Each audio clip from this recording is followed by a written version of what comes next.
Hello everyone, this is the team builder for week 6 of NPBA.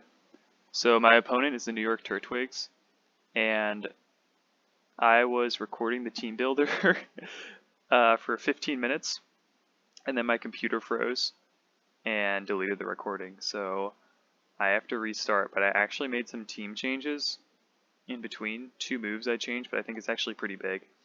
So I guess maybe it's a good thing.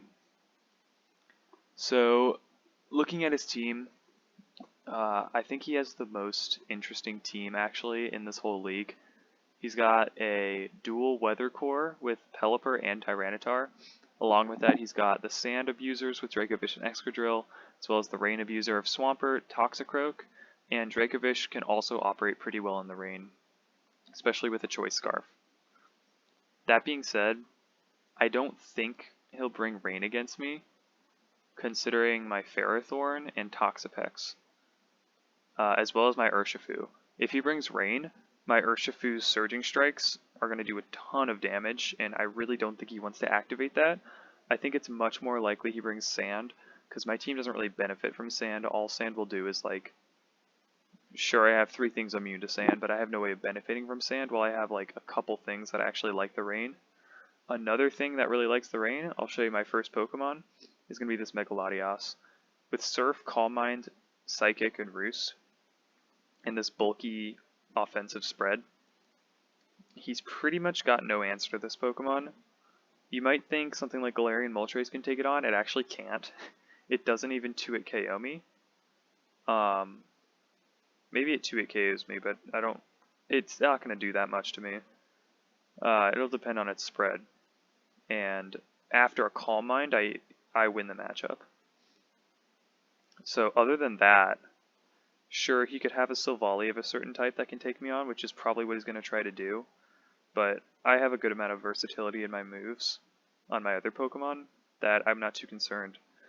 His entire like offensive core of like Tyranitar, Dracovish, Excadrill, Swampert, and Toxicroak, none of them can actually handle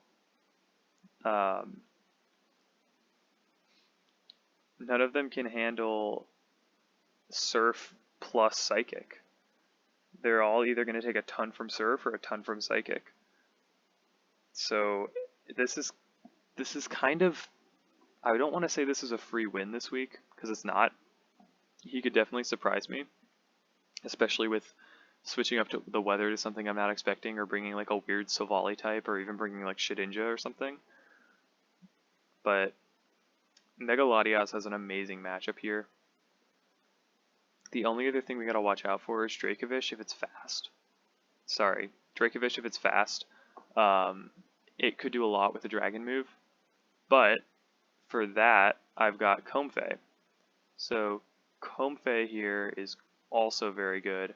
It's great against the Galarian Moltres, which is going to be a problem for my Latias, so being able to check that is nice, as well as just destroying the Swampert with Giga Drain. I am especially offensive set, so I can actually kill it in one hit. And then Draining Kiss, good for the Tyranitar, good for the Dracovish. We'll see what Silvally he brings. Maybe it'll be weak to Draining Kiss or Giga Drain. I'm not too concerned. Other than that, just U-turn for pivoting. You want to be able to get in your other mons safely, as well as Defog, because it's a good defogger. That one's kind of a no-brainer. I have Big Root here just for a little extra sustain. I didn't really know what to put on it. I was thinking Life Orb could be better. I may end up changing to Life Orb, we'll see. But I wanted to be able to sustain, especially against like the Dracovish and the Tyranitar or Galarian Moltres. Next up, I've got Urshifu here. So as I've said earlier, if it's raining, Urshifu is amazing. That's why I don't think he's going to bring the rain, and because of that, his Swampert's going to be a bit hindered. So bringing my Urshifu forces him to either not bring rain or bring it and have it not be that good. So I'm running a speedy set. I will outspeed the Silvally with this set, and I've got protective pads, mainly for the Zapdos. So Zapdos has static. Static has a 30% chance to paralyze. So if I use my, my Surging Strikes against the Zapdos, each individual hit has a 30% to paralyze me, which is going to really mess my Urshifu up. As well as Protective Pads is going to block Rocky Helmet and I don't want to be dealing with any Rocky Helmets.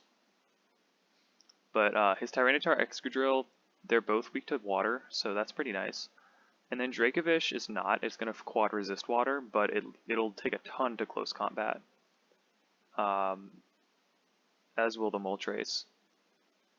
I also have Stone Edge, because he's got 3 flying types. And it also will hit Shedinja if needed.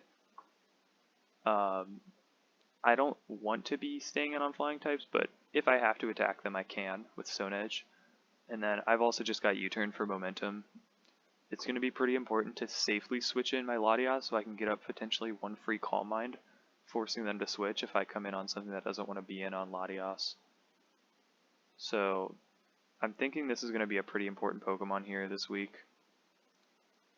Next up I have Crocodile. So Intimidate is huge in this matchup with, as I've said, 5 potent physical attackers. Intimidate's just incredibly valuable here. Even just sacking off Crocodile to get it off an Intimidate and switch in Latias could be worth it. Other than that, it's got Knockoff, which is one of the best moves in the game, getting rid of so many items. Like, so many things here could have like a Life Orb and just do extra damage I'm not expecting, or maybe have a Rocky Helmet and I can get rid of that, or leftovers. These, like, Zapdos might have leftovers, Moltres might have leftovers. Getting rid of, like, Weather Rocks, like I get rid of the Smooth Rock on Tyranitar, making it so if he's running Smooth Rock, when he switches back in, it will only be 5 turns instead of 8 turns of Sand. So Knockoff's pretty nice here.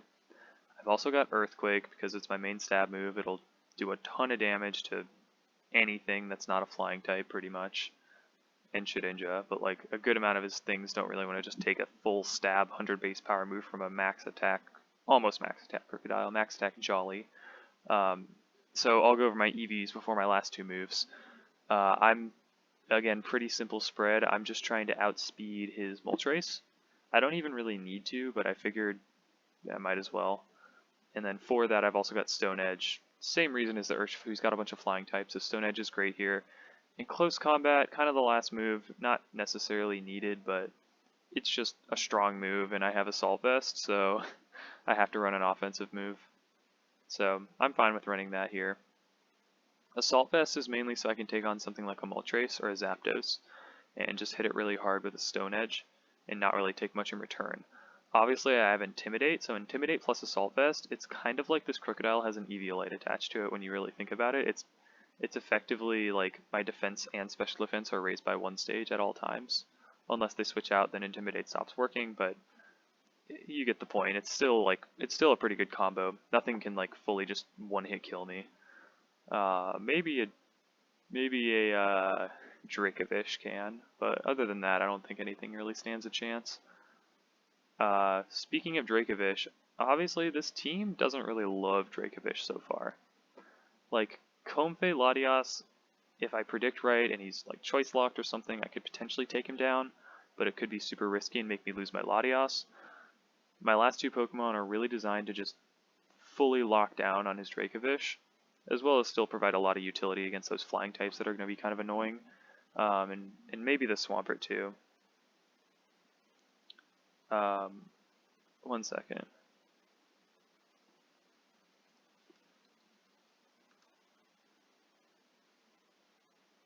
Sorry, just had to look something up. Just a chemistry question one of my friends asked me. And sorry about that. So with the Toxapex, I'm running full physical defense again for the Draco.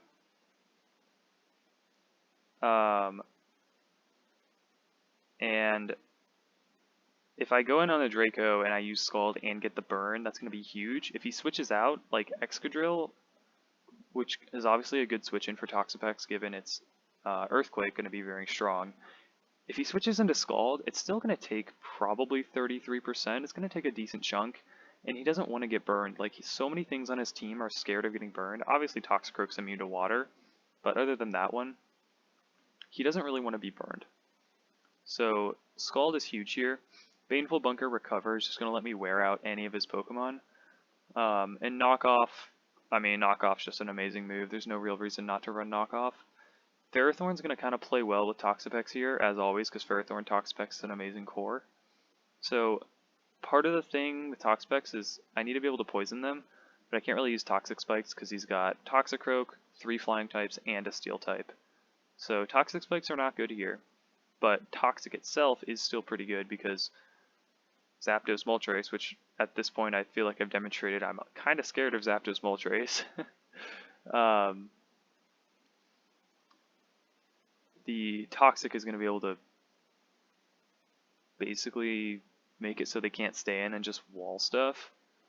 And then my other moves, like Body Press, is going to do a ton to Tyranitar, a ton to Excadrill, and then Power Whip is just going to one-hit kill the Swampert.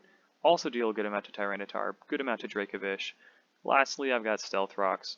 Stealth Rocks are because 3 flying types. He hates Stealth Rocks on this team.